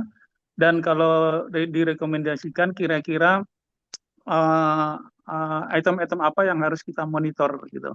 Ya, baik, Mungkin itu aja. makasih. Ya, untuk pasien pasca operasi pemulihan sebaiknya tidak berpuasa ya. Tidak Fokus berpuasa. untuk pemulihan pemulihan kondisi karena masuk Hmm. dalam keringanan ya. Fokus untuk pemulihan kondisi dulu ya. Bayar vidya saja ya. Kalau Hmm. misalnya memang tidak memungkinkan berikutnya memang bukan termasuk yang harus wajib untuk membayar jika tidak memungkinkan ya, cukup dengan membayar vidya jika mampu ya. Itu untuk yang pasien pasca operasi ya, fokus pemulihan. Kemudian untuk resistensi insulin tadi ya, menarik sekali ini ya. Untuk ini saya juga senang ini bahas masalah gini-gini ini. Ya. Jadi salah satu faktor yang bisa menyebabkan terjadinya resistensi insulin adalah tentu saja kegagalan tubuh kita dalam memanfaatkan ya kelebihan lemak itu, sehingga akhirnya kelebihan kelebihan energi, katakanlah kita kita makan kelebihan glukosa itu juga akan disimpan sebagai lemak ya, akan menjadi lemak. Tentunya lemak itu ya, lemak depo lemak, baik itu lemak visceral ya terutama, itu kan akan meningkat ya. Dan itu bisa diperparah apabila makanan kita nggak hanya tinggi gula saja, tinggi lemak dan sebagainya, nggak sehat, itu akan menjadi bertumpuk-tumpuk di situ. Dan apabila tubuh kita sudah mengalami metabolisme sudah turun ya, maka sudah tentu maka hal tersebut pelan tapi pasti akan berjalan dan menjadi suatu sindrom metabolik pada satu titik ya. Dan pada saat tubuh kita sudah mengalami sindrom metabolik ya, lemak juga sudah menumpuk di mana-mana, lemak visceral ya, kemudian lemak yang sudah akhirnya terbentuk plak aterosklerosis ya dan sebagainya. Itu salah satu yang kemudian ikut tergeret adalah ikut sebanding dengan terjadinya potensi resistensi insulin ya. Banyak banyak hal yang bisa menyebabkan terjadinya terjadinya resistensi insulin ya. Salah satunya itu tadi, kemudian tadi itu kegagalan metabolisme lemak dan lain sebagainya. Sehingga berkaitan dengan apa? Dengan kalau di sel rangka Pak, sel otot dan juga sel lemak itu terkait dengan GLUT4 ya.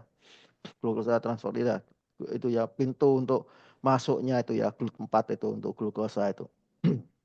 Nah, pada saat tubuh kita mengalami itu ya puasa tadi, tentu bukan puasa yang berkepanjangan ya. Hmm. Karena puasa yang berkepanjangan itu suatu kondisi yang bisa memicu terjadinya kondisi yang patologis tentunya. Puasa yang terukur ya, itu membuat tubuh kita akhirnya bisa diberdayakan dengan cara apa? Berusaha untuk tetap menyiapkan suplai glukosa yang cukup. Karena kalau kita sahur ya, sahurnya udah bagus pada jam tertentu, suplai glukosa yang dipergunakan sebagai energi cepat itu pada saat siang-siang itu sudah menipis. Akhirnya tubuh kita switch. Memanfaatkan apa? Memanfaatkan lemak sebagai sumber menciptakan energi, ya, baik itu proses beta oksidasi maupun menciptakan glukosa dari sumber non karbohidrat. Ya, otomatis yang dipecah apa? Yang dipecah adalah salah satunya adalah lemak, cadangan lemak di tubuh kita. Pertamanya tentu cadangan gula, ya, glikogen itu dalam hati. Diurai, kalau sudah habis lemak yang diurai. Lemak kalau diurai jadi asam lemak dan juga gliserol. Asam lemak bisa dimanfaatkan untuk masuk dalam proses beta oksidasi untuk dijadikan asetil CoA dan kemudian menjadi energi. Nah, lalu gliserol itu bisa dirubah menjadi glukosa melalui mekanisme gluconeogenesis, ya.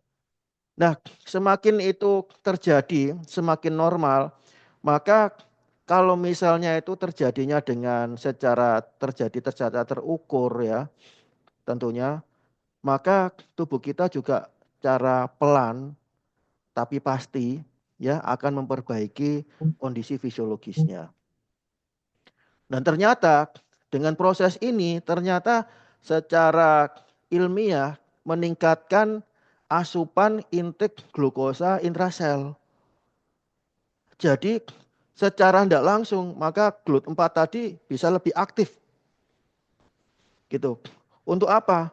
Untuk menyiapkan dirinya bisa menerima glukosa yang dibawa oleh insulin. Jadi yang aktif itu selain reseptor insulin pada permukaan sel juga GLUT4-nya, Pak. Gitu. Yang itu sebanding dengan proses yang terjadi tadi. Gitu.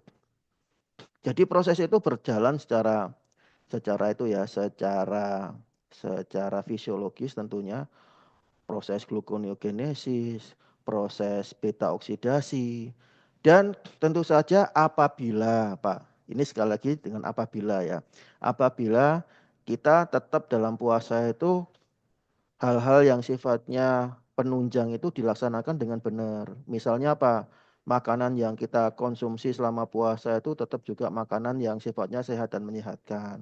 Kalau makanan pada saat berpuasa seperti yang tadi saya katakan, mumpung puasa Pak, lihat makanannya nggak sehat dan sebagainya, tentu saja itu bukan sesuatu hal yang bisa bisa itu ya merangsang tubuh kita untuk bisa melakukan perbaikan resistensi insulin ya.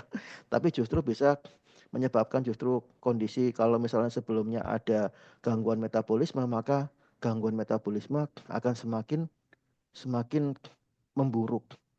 Sebagaimana cerita saya tadi, sama-sama puasa belum tentu hasilnya membaik, Pak, gitu. Nah, kondisi itu yang bisa terjadi karena manusia itu reaksi kimia, reaksi biokimia yang terjadi di dalam manusia ya, mekanismenya itu begitu kompleks satu sama yang.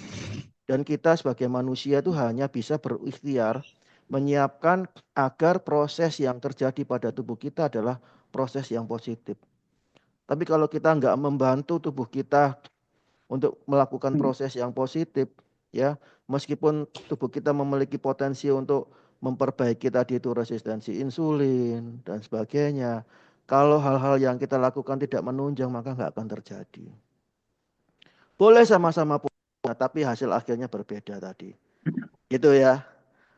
Kurang Ya, lebihnya Dok. gitu Pak, kalau mekanismenya. Gitu. Memang kan katakanlah kalau resistensi insulin itu kita asumsikan nilainya 5, dengan kita berpuasa katakanlah tidak akan menjadi 6 katakanlah. Nah, tetapi untuk menjadi 4 menjadi 3 itu kan mekanismenya kan harusnya adanya ikatan kompleks yang bisa memecah ini kemudian dikirim ke liver gitu kan. Itu kan mekanisme yang kita pahamin selama ini. Nah, dengan puasa ini mekanisme ini tidak ada gitu. Makanya apakah benar bisa menurunkan resistensi, sensitivitas insulinnya bisa naik? Iya, dengan itu, dengan cara tadi itu Pak, mekanisme itu adalah mekanisme yang juga terjadi apabila tubuh kita rangsang untuk melakukan proses misalnya pembakaran lemak ya dan sebagainya, misalnya dengan olahraga dan sebagainya, itu mekanisme itu akan berjalan, di mana tubuh kita akan lebih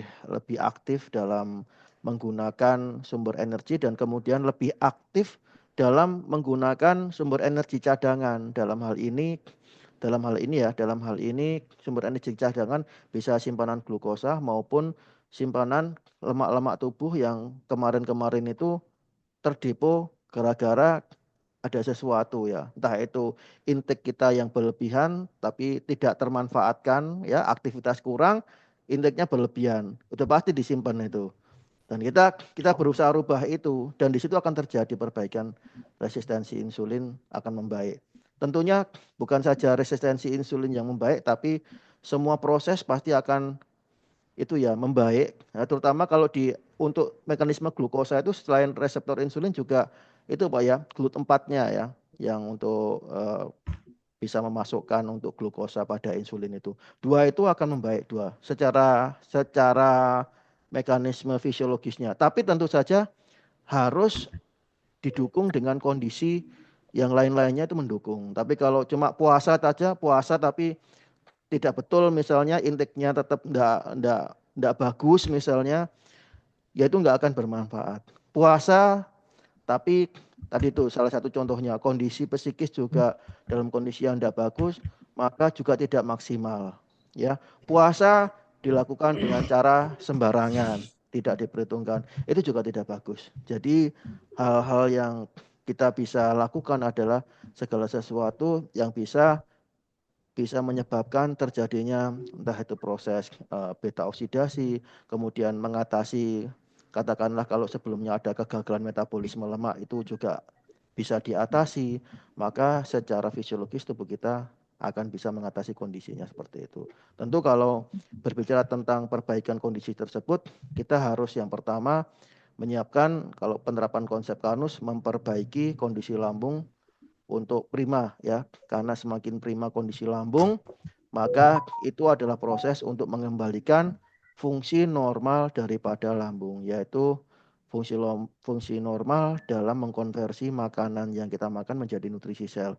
Ya, terutama kalau dalam hal ini lebih spesifik lagi untuk mengubah protein yang kita makan menjadi asam amino yang tentu saja dipergunakan untuk berbagai hal di dalam tubuh kita, salah satunya menjadi prekursor pembentukan enzim lipase yang sangat bermanfaat untuk metabolisme lemak. Begitu Pak Sogi kurang lebihnya. Ya, makasih Dok. Ya, baik Pak Sogi, makasih. Masih ada pertanyaan dari Bu Lis Nukminatin, mungkin terakhir silakan Bu Lis, saya berikan kesempatan. Terima kasih Dok. Assalamualaikum warahmatullahi wabarakatuh. Waalaikumsalam warahmatullahi wabarakatuh. Dok, ya. Kami ini ikut program pendampingan baru tahap awal, tapi hasilnya masih kacau Dok. Iya. Karena kami tidak tertib, sering melanggar dan sering lupa. Karena yang ikut program itu suami yang aktif saya. Terus gini Dok, untuk saya tadi sudah mengikuti trik-trik tip-tip ketika sahur dan berbuka. Selain mengkonsumsi Karnus, mudah-mudahan bisa tertib Dok. Bolehkah mengkonsumsi, biasanya kan kami menyiapkan susu Dok. Susu diabetasol itu untuk suami. Saya biasanya Entrasol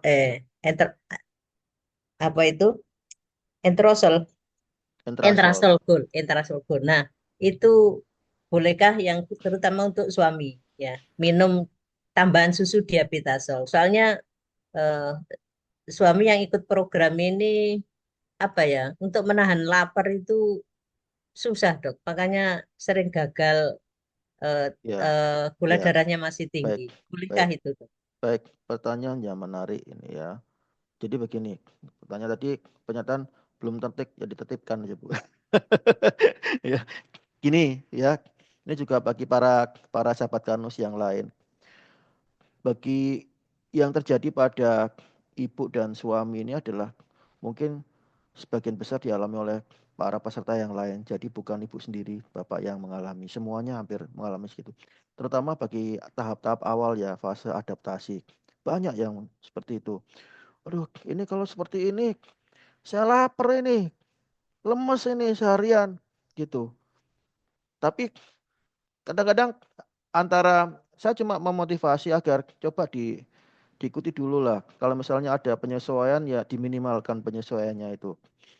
Karena memang kalau kalau bisa langsung ideal ya bagus tapi jarang sekali terjadi sehingga hampir semuanya memerlukan suatu proses.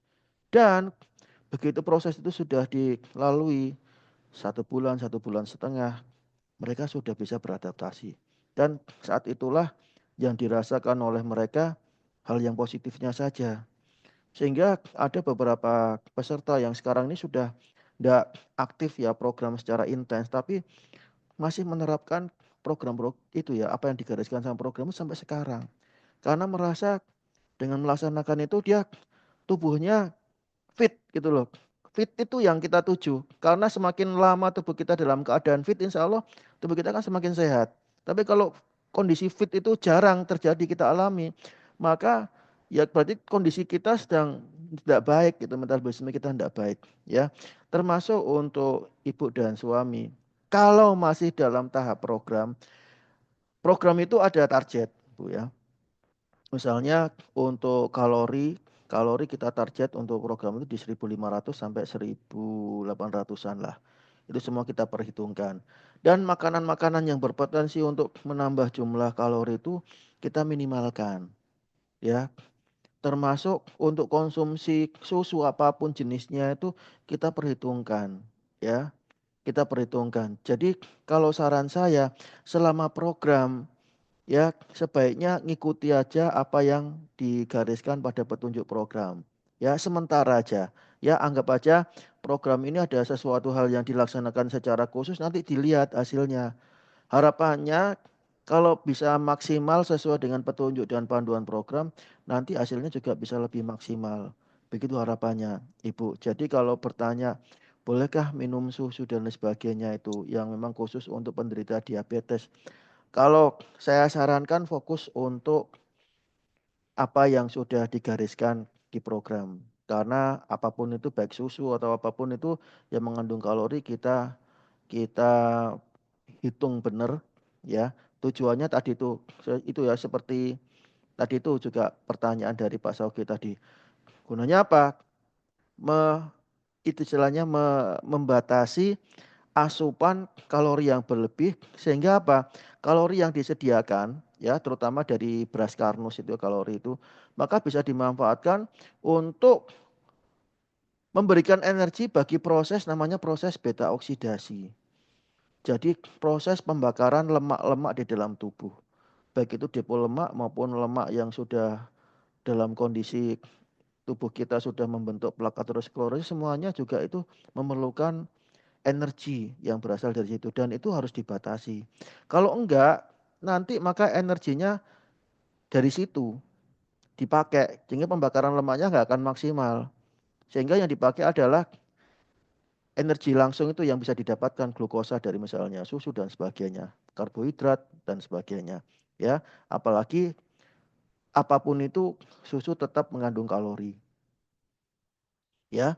Jadi kalau pertanyaannya masih belum bisa nahan lapar, tubuh kita punya kemampuan menyesuaikan diri, Ibu ya. Yang kita lakukan ini bukan dalam rangka penyiksaan ataupun membuat kondisi malah tambah sakit atau merusak. Ya, ada perhitungannya sesuai dengan kemampuan fisiologis tubuh kita, sesuai dengan angka kebutuhan gizi harian dan sebagainya sudah kita hitung dan tubuh kita memiliki kemampuan. Misalnya gini, kalau ibu sekarang ini makannya lebih sedikit, biasanya makannya misalnya 2 piring ya. Sekarang ini ibu saya suruh makan setengah piring, maka mustahil ibu kenyang. Pasti akan ibu malam pasti akan gelisah itu, lapar, gulung-gulung, nggak bisa tidur dan sebagainya. Ya, tapi apabila proses itu sudah ibu jalani misalnya 3-4 hari, ya kemudian 1 minggu, maka tubuh akan bisa menerima bahwa intake-nya cuma setengah piring dari yang biasanya 2 piring, setengah piring itu. Kemudian apabila kemudian ibu terbiasa dengan mengkonsumsi makanan setengah piring selama 2 bulan misalnya, kemudian ibu saya suguhi 2 piring, maka ibu nggak akan bisa menghabiskan yang 2 piring. Karena ibu kebutuhannya sudah terbiasa yang setengah piring. Tapi sekali lagi, begitu ibu saya suruh makan 2 piring 3-4 hari 1 minggu kemudian, ibu akan terbiasa lagi untuk makan 2 piring. Kalau saya kasih setengah piring lagi, maka mustahil untuk bisa langsung bisa menerima. Tapi tubuh kita akan menyesuaikan dengan kondisi itu. Dan apa yang kami hitungkan di program ini memang dengan tujuan untuk bisa memaksimalkan dan mengembalikan metabolisme normal tubuh kita. Kalau misalnya sebelumnya ada gangguan metabolisme, ada penumpukan lemak-lemak yang tidak terpakai, apalagi ada gangguan metabolisme lemak, tujuan kita untuk membantu tubuh kita untuk bisa normal kembali.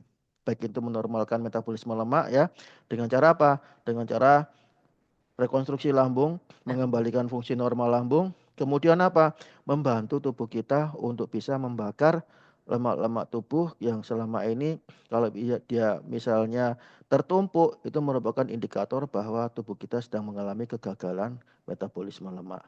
Dan apabila itu sudah bisa terurai, maka itu sebanding dengan proses perbaikan metabolisme.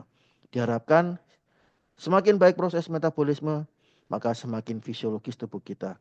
Dan nanti pelan tapi pasti tubuh kita akan kembali fisiologis. Dan kalau tubuh kita kembali fisiologis, mari kita bisa berharap bahwa tubuh kita kembali sehat lagi. Gitu Ibu, kurang lebihnya gitu. Semoga menjawab ya. Terima kasih. Sabar Bu ya. Kalau belum Ya, ya. maksimal, dimaksimalkan ya. Kalau ikut program, ada proses konsultasi, silakan dimaksimalkan. Konsul aja. Nanti biar diatur sama Bu Marta ya. Ya, Supaya apa? sudah dok. Bisa lebih maksimal dalam melaksanakan program. Ya. Gitu ya. Boleh Mudah-mudahan ya, nanti semoga membantu jadwal ya. Salam buat konsultasinya Bapak. bisa. Semangat Iya, ya, semangat terima insya kasih. Allah ya jadi Terima kebaikan. kasih. Oke. Ada pertanyaan dari Pak Muklis, TF3D tetap 2 saset atau cukup satu? Satu aja Pak, TF3D-nya 1 saset ya. Coba Pak Muklis. Terus Bulis juga tanya dok, berapa jarak waktu antara konsumsi karnus dengan minum obat? Ya paling ideal kalau bisa minimal setengah jam boleh ya. Itu idealnya. Kalau misalnya tidak memungkinkan ya sudah, tidak ada masalah. Tapi sekali lagi paling bagus dikasih jeda ya antara setengah sampai 1 jam ya. Oke, sudah terjawab semua dan sudah malam ya. Saya pikir insya Allah ya kita sudah sedikit ya mendapatkan gambaran tentang bagaimana besok kita memasuki bulan Ramadan, dan bagi yang ternyata termasuk dalam mereka-mereka yang alhamdulillah masih aman untuk melaksanakan puasa Ramadan, saya ucapkan selamat dan marilah kita memasuki bulan Ramadan dengan maksimal ya, menyiapkan lahir batin ya, lahir batin dan apalagi ya, pokoknya apapun segala daya upaya yang kita bisa lakukan untuk bisa memaksimalkan menyambut Ramadan ini kita berikan ya. Kita bisa berpuasa dengan maksimal, bisa beribadah dengan maksimal. Dan bagi yang termasuk dalam kondisi yang memang tidak disarankan untuk berpuasa, jangan berkecil hati ya. Niat untuk bisa berpuasa itu sudah dicatat oleh Allah. Yang memberikan keringanan itu bukan kita, yang memberikan itu keringanan itu yang menyuruh untuk beribadah. Allah yang memberikan keringanan ya. Bagi mereka yang sedang diuji dengan sakit, ujian sakit itu merupakan parameter. Kalau kita berhasil menjalani ujian sakit itu nilainya sama dengan kita itu berpuasa Ramadan. Karena apa? Karena memang di situ yang dinilai adalah keikhlasan, keriduan kita dalam menjalankan apa yang diperintahkan oleh Allah gitu ya.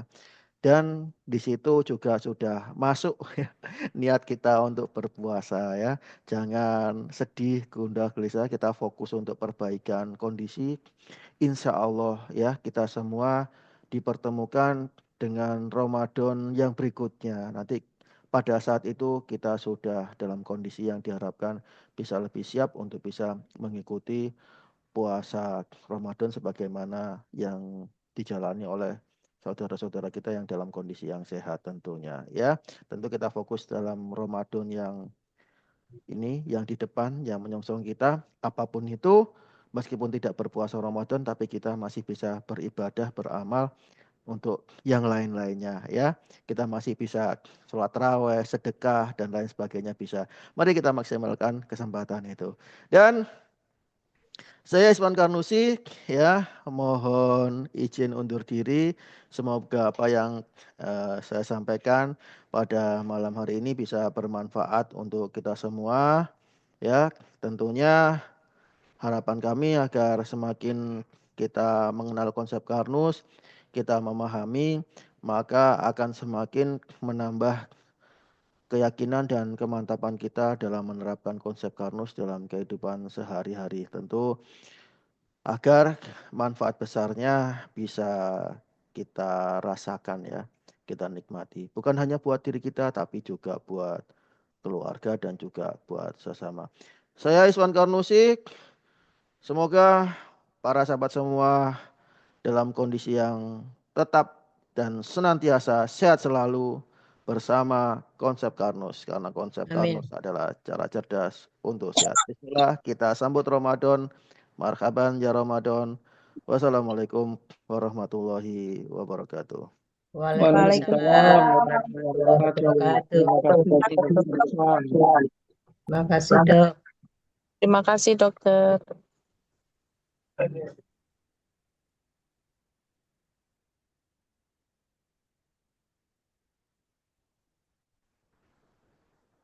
Dari Saripati Bumi Nusantara, berpadu dengan pemikiran anak-anak bangsa, dengan kerendahan hati kami persembahkan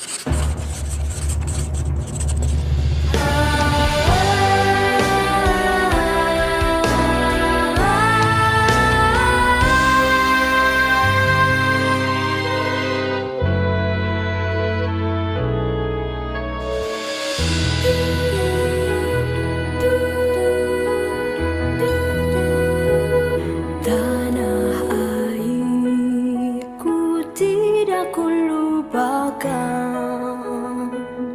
kan terkenang selama hidupku. Biarpun saya pergi jauh, tidak akan hilang dari kalbu. Tanahku yang ku cintai, engkau ku hargai. Walaupun banyak negeri ku jalani,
sebagai perwujudan rasa bersyukur kami kepada Tuhan Yang Maha Esa atas semua sumber daya alam di Indonesia, atas semua sumber petunjuk dan hidayahnya, sehingga melahirkan pemikiran baru untuk kemaslahatan umat manusia.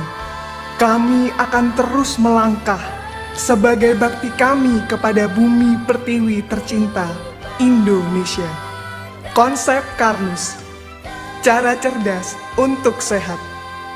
Sehat bangsaku, jayalah negeriku.